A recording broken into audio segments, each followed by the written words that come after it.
Anies Baswedan rupanya masih belum bisa move on atas semua kegagalan yang dialami.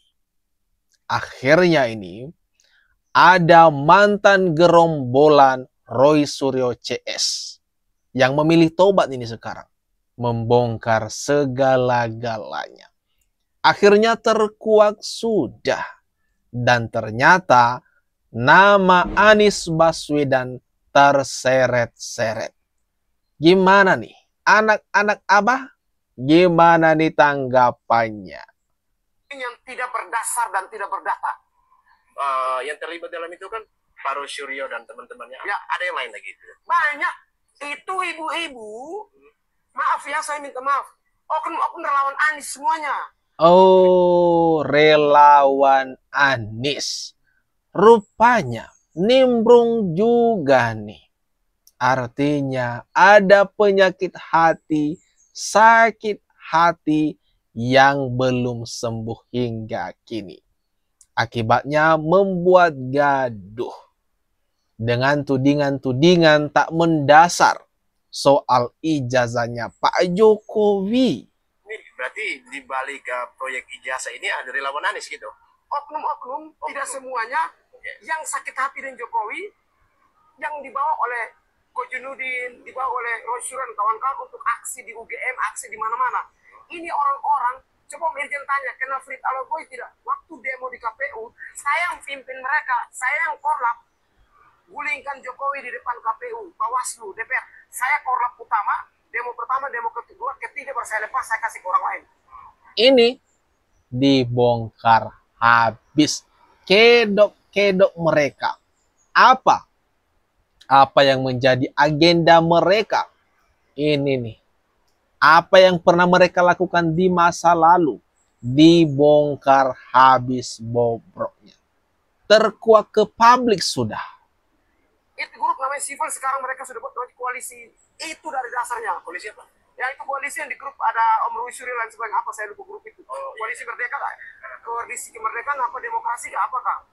Itu sebelum grup itu muncul, terlebih dulu civil society. Kami yang buat, saya yang punya gagasan. Oh. Ini pertama. Berarti ini murni pasukan baret sakit hati. Barisan sakit hati. Itu orang-orang tuh. Ijazah ini hanya sebagai salah satu. Ya, alasan saya. Ini murni barisan sakit hati. Ingat garis bawahi, ini murni barisan sakit hati. Kalau soal polemik ijazah Pak Jokowi itu yang dituding-tuding palsu, itu hanya kedok belaka katanya. Akhirnya terungkap sudah juga. Untuk menggulingkan Gibran, menghajar Prabowo supaya ketika ekonomi guncang, mereka akan gulingkan seperti kasus 98. Target mereka Prabowo digulingkan, Gibran digulingkan. Itu. Waduh. Ternyata rencana mereka jahat sekali nih teman-teman. Rencana mereka untuk menggulingkan pemerintahan Presiden Prabowo dan Wakil Presiden Gibran Raka Buming Raka. Jangan sampai terjadi. Jangan sampai terjadi teman-teman. Mari kita kawal terus. Jangan sampai barisan sakit hati ini menang gembira. Tidak boleh. Tidak boleh.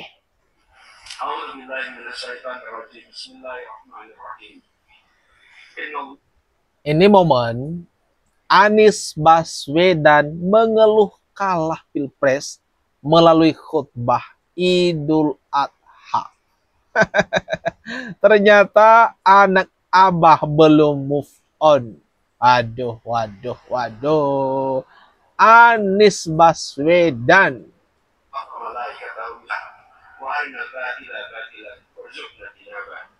Ya Allah, ya Rahman, ya Rahim, ya Malikul Mulk. Tuhan yang Maha Adil, yang Maha mengatur seluruh urusan negeri dan umat manusia.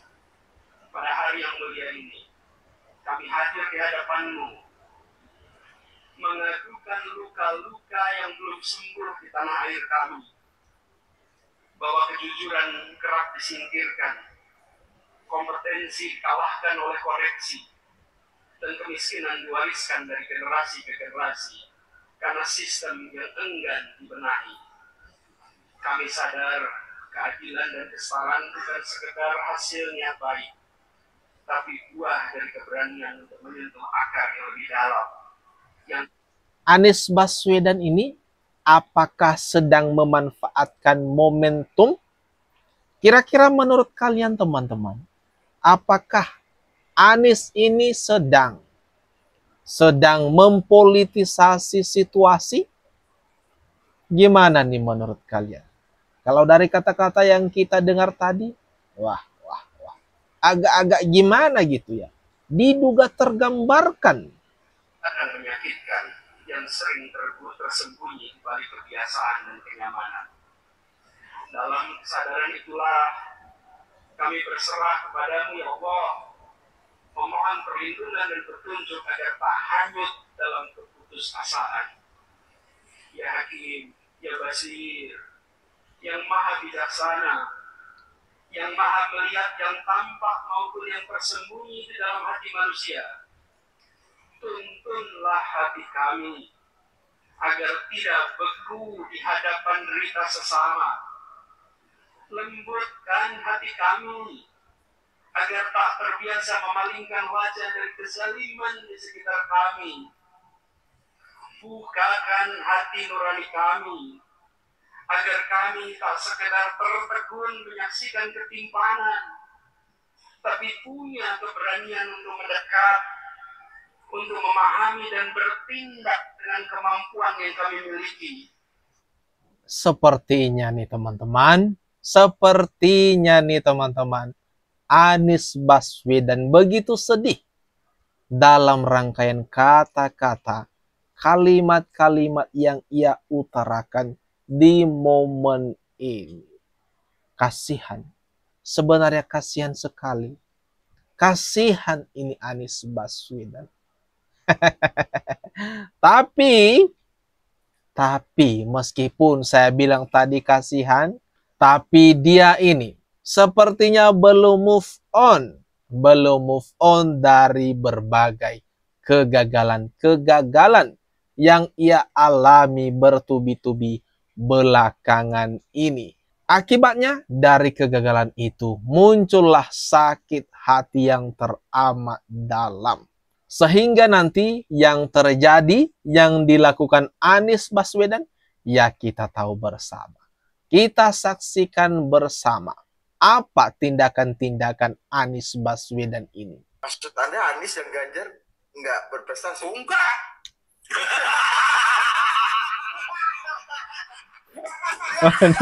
Aduh.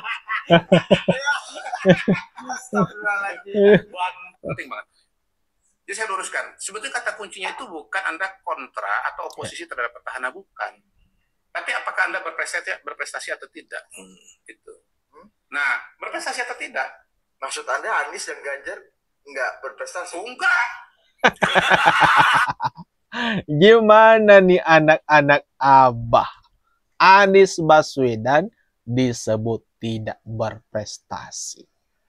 Kalau kita lihat rekam jejaknya, sewaktu menjadi Menteri Pendidikan, dipecat sama Pak Jokowi karena nggak becus kerja.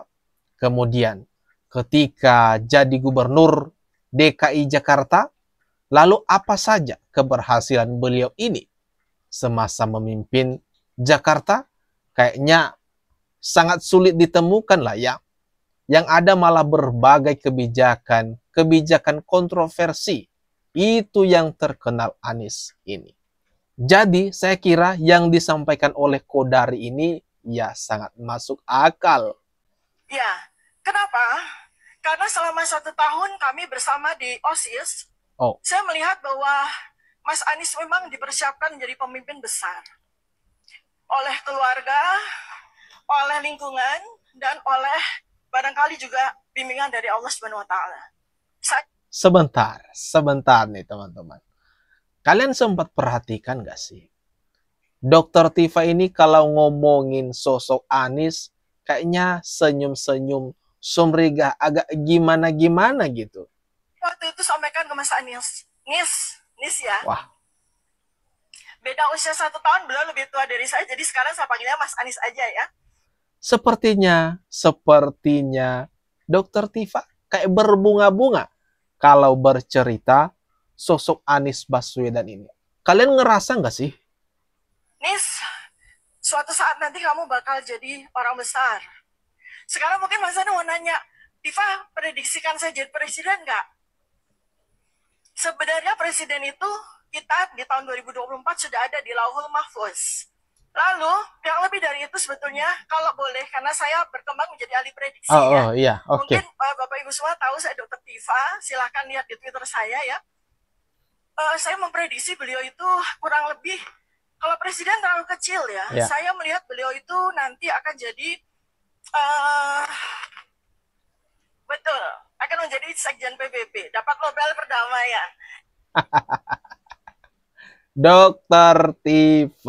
Dokter Tifa ini loh sangat mengidolakan, sangat memuji-muji sosok Anies Baswedan ini. Mengatakan akan menjadi Sekjen PBB. Terlalu tinggi nih. Terlalu tinggi pujiannya untuk Anies Baswedan ini. Anies, seandainya nanti wakil presiden yang akan dilantik nanti terjerat dengan hukum, bagaimana secara hukum? Apakah bisa Pak Anies nanti naik menjadi wakil? Harapannya seperti itu dan mohon Bang. Rupanya anak-anak Abah ini sudah sangat mempersiapkan jauh-jauh hari agar Anies ini segera menggantikan posisi Gibran sebagai wakil presiden RI. Mimpi. Karena ada sedikit arahan kita untuk siap-siap karena itu insyaallah bismillah. Bahwa akhirnya Allah pada tahun ini yang akan dilantik menjadi wakil presiden Republik Indonesia. Kayaknya ibu ini lupa kalau Anies Baswedan ini banyak menghina, banyak merendahkan Pak Prabowo. Masa ya Pak Prabowo tiba-tiba mengangkat Anies ini menjadi wakilnya? Kan mustahil. Jangan bersatu menang, ya Allah, menang ya Allah. Ya Allah, bersatu menang, ya Allah, apa menang apa? Allah menang. Lalu beneran menang apa? Apa menang dan Aduh, gimana ya kalau keluarganya ngelihat ibu-ibu ini sekarang?